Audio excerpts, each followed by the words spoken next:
Praise the Lord for those words. Now and forevermore shall we confess that Christ is our hope in life and death. Good evening, church. Pray that the Lord has been good to you this week as we come together in another time of fellowship. I will pray and then we'll head into a time of devotion. Let us pray. Lord, as the song says, we sing hallelujah because our hope springs eternal, Lord. We thank you for the hope that we have in Jesus Christ, who came, who was made flesh, who died, was buried, and rose again 3 days later, and is now seated at the right hand of your throne, Lord. And we pray that you be with us today as we dive into your word. In your mighty name, Jesus, we pray. Amen. If you can please turn with me to the book of Ephesians, chapter 4. And for today, we'll be going through verses 7 through to verse 10.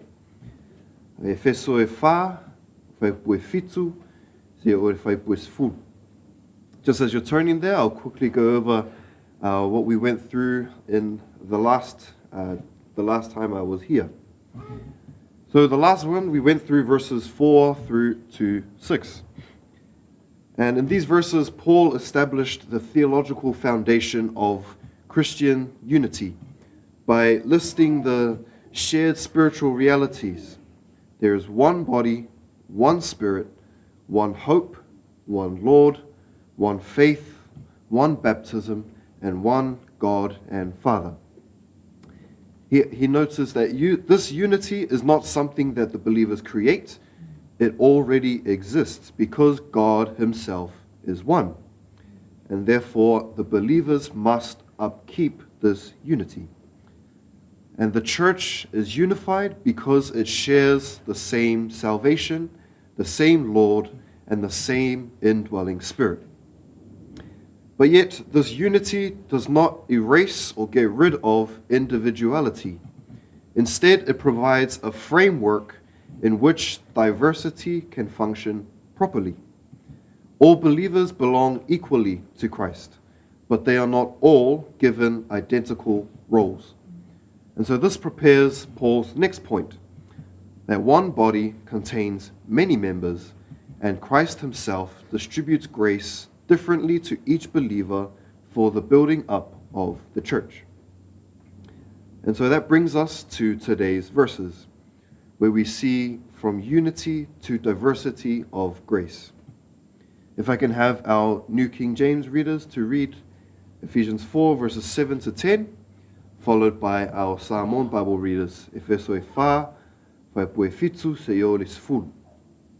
Our New King James readers, but to each ia, but to each one of us grace was given according to the measure of Christ's gift. Therefore he says, when he ascended on high, he led captivity captive and gave gifts to men. Now this he ascended. What does it mean? But that he also first descended into the lower parts of the earth. He who descended is also the one who descended far above all the heavens, that he might fill all things. Amen. Our Samoan Bible readers, please. Efesoe whai pue fitu se i oris fulu.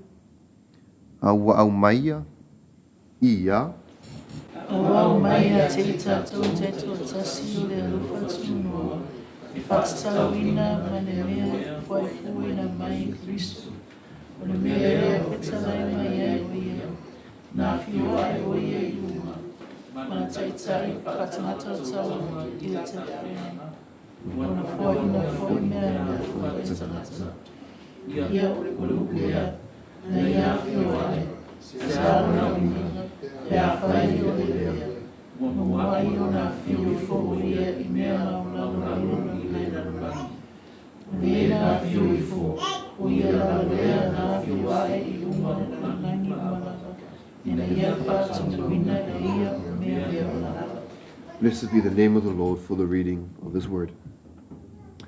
And so we see verse 7. But to each one of us grace was given according to the measure of Christ's gift. And coming from verses 4 to 6, we see this word but, which marks a shift in his point. After Paul emphasizes unity, he now explains the individual diversity within that unity. Every believer receives grace. But the grace he's talking about here is not the saving grace, but more of a serving grace, or the spiritual enablement for ministry. We see the Greek word charis is used for grace. In this context, charis refers to the empowered ability given by God, not merely undeserved favor. And so Paul uses this term this way elsewhere. We see in Romans 12, verse 6, where he says, having then gifts differing according to the grace that is given to us, let us use them. If prophecy, let us prophesy in proportion to our faith. We also see in his letter to the church in Corinth, 1 Corinthians 12, verse 7, but the manifestation of the Spirit is given to each one for the profit of all. And so this means every Christian or every believer has a divinely assigned role. There are no spectators in the body of Christ. But he also adds it's according to the measure of Christ's gift. Now, the measure is not self-chosen, it is not church-assigned, it is not earned. It is determined by Christ. 1 Corinthians 12, verse 4 says, there are diversities of gifts, but the same Spirit. And we also see in verse 12, verse 11, of 1 Corinthians 12, but one and the same Spirit works all these things, distributing to each one individually as he wills. And so, because it is determined by Christ, this removes any avenues of pride, thoughts of my gift makes me important. And it also removes avenues of envy, the thoughts of their gift makes me less valuable. So unity does not produce sameness. Christ intentionally creates diversity so the body depends on him and on one another. And then we come to verse 8. When he ascended on high, he led captivity captive and gave gifts to men. Now here, Paul is sort of referencing Psalm 68, verse 18, which was a victory psalm describing a conquering king returning from battle. And now, for a historical picture, in the ancient world, a victorious king would defeat his enemies, he would lead the captives in triumph, and then he would distribute the spoils to his people.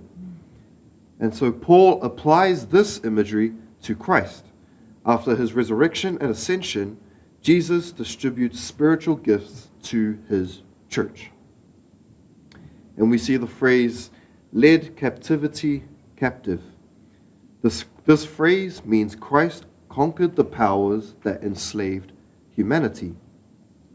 Colossians 2:15 says, having disarmed principalities and powers, he made a public spectacle of them, triumphing over them in it. And so we see the captor has become the captive.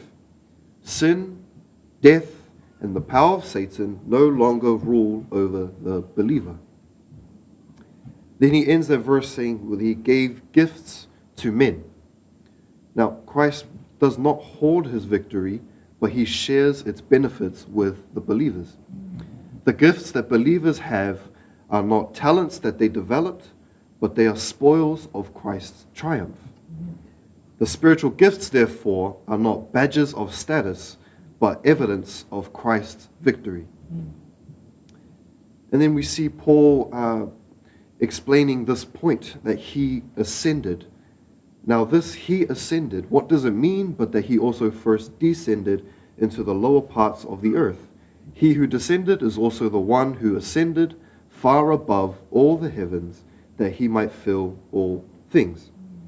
And so Paul is saying that Christ could not ascend unless he first descended. And so we see the focus on the descent. Now, this phrase has been debated, but in context of this chapter, of this book, it most naturally refers to Christ's incarnation, his coming down from heaven to earth. And we see consistently in Scripture that presents this idea. John 1, verse 14, the Word became flesh and dwelt among us. Philippians 2, verse 8, he humbled himself and became obedient even to the point of death. And so Christ entered human weakness, suffering, and death.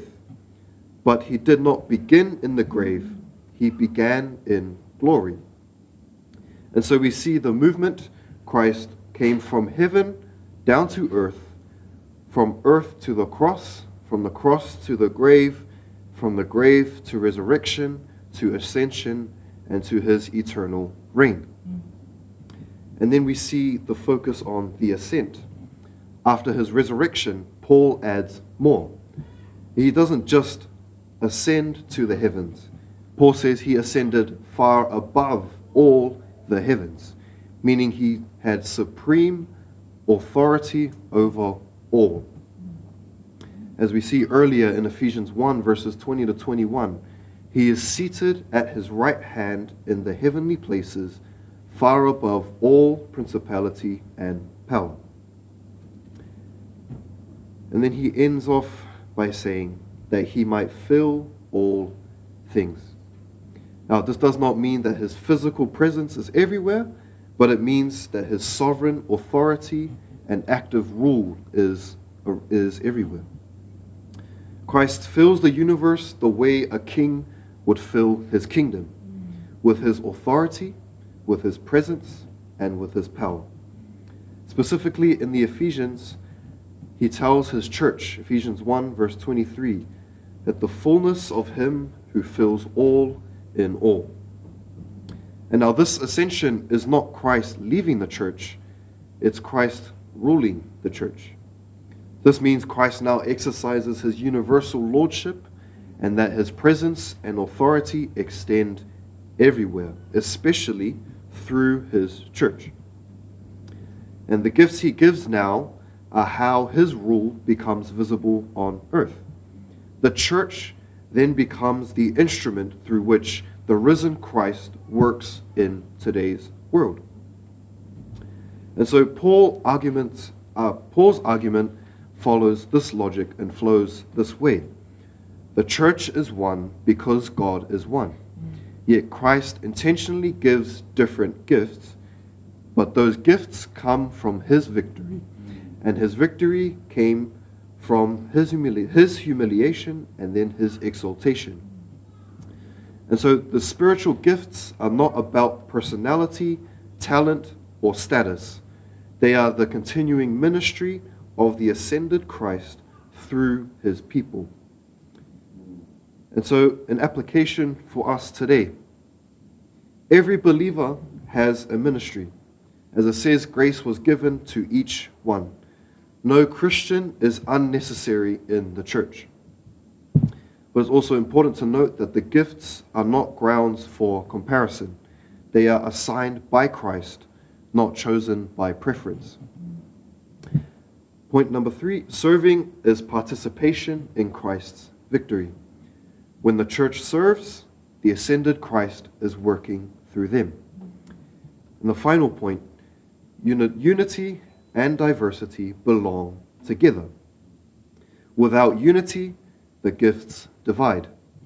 Without diversity, the body cannot function. And so just to conclude this portion of our study today, these few verses teach that the same Christ who descended in humility has ascended in victory. And from his throne, he continually equips his people. The church's diversity of gifts is not accidental. It is the evidence of a reigning king distributing the spoils of his triumph.